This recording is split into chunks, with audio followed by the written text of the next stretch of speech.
5 अक्टूबर भारत इतिहास को स्वर्णिम दिन कहा जाता है। भारत इतिहास का स्वर्णिम दिन है और ये मैं कह रहा हूं। और सिर्फ मैं नहीं, बल्कि बहुत सारे शिक्षक भी इन बातों से, बहुत सारे छात्र भी इन बातों से, बहुत सारे स्टूडेंट इन बातों से एग्री करेंगे। क्योंकि 5 अक्टूबर को ना एक भारत की महान वीरांगना उनका जन्म हुआ। वो वीरांगना का नाम है रानी दुर्गावती। रानी दुर्गावती वो नाम है जो हमारे भारत की सभ्यता, संस्कृति, हमारे भारत की आन बान शान सबको ताकत दी और आज की महिलाओं के लिए भी वो एक ताकत बन के उभरती है जब भी उनकी कहानी बोला जाता है। तो 16वीं सेंचुरी का समय, गोंडवाना की वीरांगना रानी थी। 16वीं सेंचुरी के समय में गोंडवाना की वीरांगना रानी थी वो। तो 16वीं सेंचुरी के समय में इसलिए बोला हूं गोंडवाना की रानी थी क्योंकि 16वीं सेंचुरी के समय में ना मुगल भी अपने पिक पे थे, मुगल साम्राज्य में। उस वक्त उन्होंने साम्राज्य संभाले थे, अपना गोंडवाना साम्राज्य संभाले थे। और उस समय वो आए वैसे थे, अगर आप देखेंगे ना उनको, उस समय वो रानी दुर्गावती जी साम्राज्य को संभाले और साम्राज्य को एक ऐसा लीड दिए, एक ऐसा पावर दिए कि वो साम्राज्य में एक सैनिक कम से कम 100 सैनिक पे भारी पड़ा था। मुगल के एक सैनिक 100 सैनिक पे भारी पड़े थे। ये थी उनकी लीडरशिप।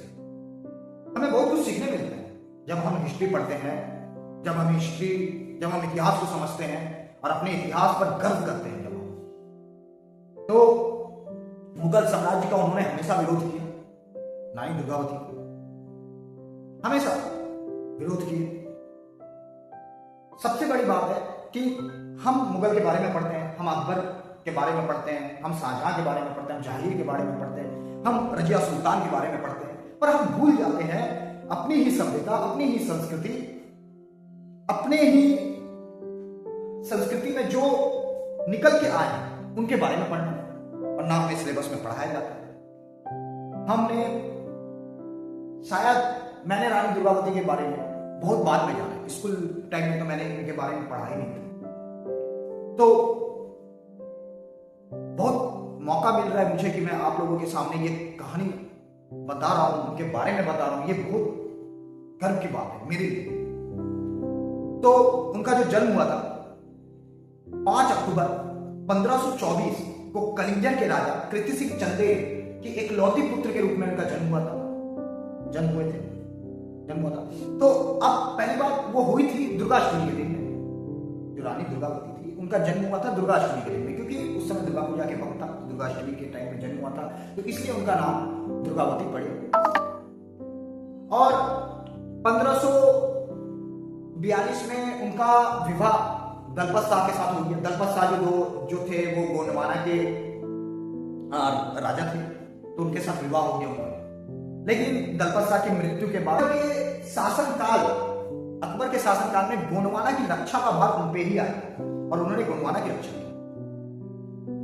अकबर के शासनकाल के टाइम में, मतलब उस समय अकबर का बोलाबाला चल रहा था, उस वक्त रानी दुर्गावती ने गोंडवाना की रक्षा का भार उठाया और बहादुरी से लड़ी।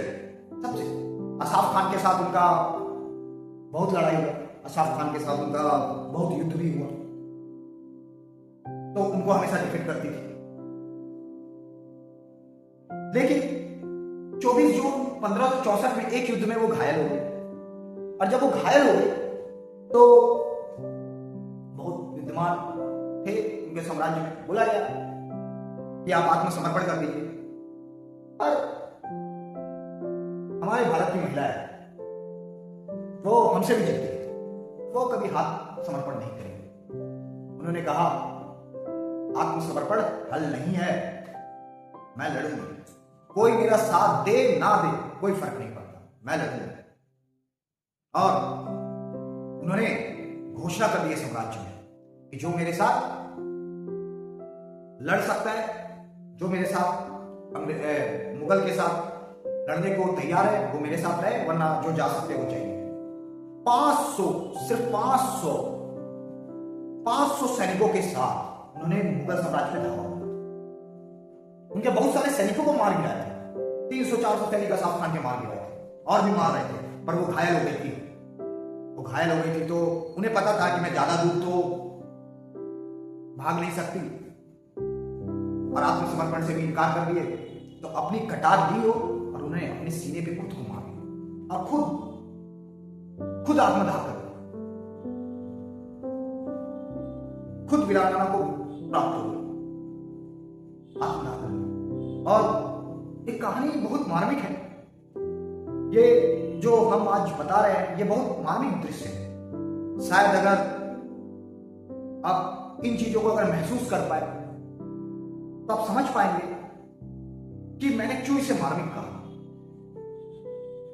आत्मदाह कर दी, जब वो उनका आत्मदाह हो गया तो वहां पे साम्राज्य में जितने भी प्रजा थे, महिलाएं थी, उसने जोहर कर दिया मुगलों के डर से, क्योंकि उनके आबरू को खतरा ना आए। तो ये सारी चीजें हमें समझाती है, हमें बताती है कि हमारे देश में रानी दुर्गावती जी, रानी लक्ष्मीबाई जी, ऐसे ऐसे महान वीरांगना हमारे देश के लिए, हमारे देश को रक्षा करने के लिए खड़ी थी, और हमेशा अपने साम्राज्य को, अपने अस्तित्व को, अपने देश को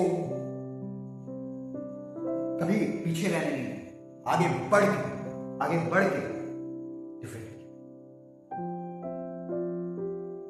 ऐसी हमारी भारतीय महिलाएं हैं।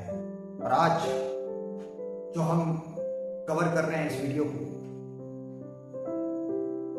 5 अक्टूबर, ये दिन हमारे लिए बहुत महत्वपूर्ण है, क्योंकि इस दिन रानी दुर्गावती जी का जन्म हुआ था, उनकी जयंती। और आप देख सकते हैं कहा है, मेरी संस्कृति, मेरा देश, मेरा अभिमान। हमारी संस्कृति है, हमारा देश है, हमारा अभिमान है, और हम इसी पे आगे बढ़ेंगे। आज के भी जनरेशन में हम यही चाहेंगे, हर बच्चे भारत इतिहास को समझे, सही तरीके से समझे, सही तरीका से उनको पढ़े, एक एक क्रांतिकारी के बारे में समझे। मैं लाते रहूंगा, एक एक क्रांतिकारी के बारे में आपको बताएंगे, शॉर्ट्स में ही बताएंगे आपको, छोटी छोटी स्टोरीज बताएंगे, जिससे आपको पता चले, एकदम सिंपल वर्ड में, एकदम साधारण शब्दों में मैं आपके सामने आऊंगा फिर से, और बताइए। तो इसी के साथ मैं चलता हूं। जय हिंद।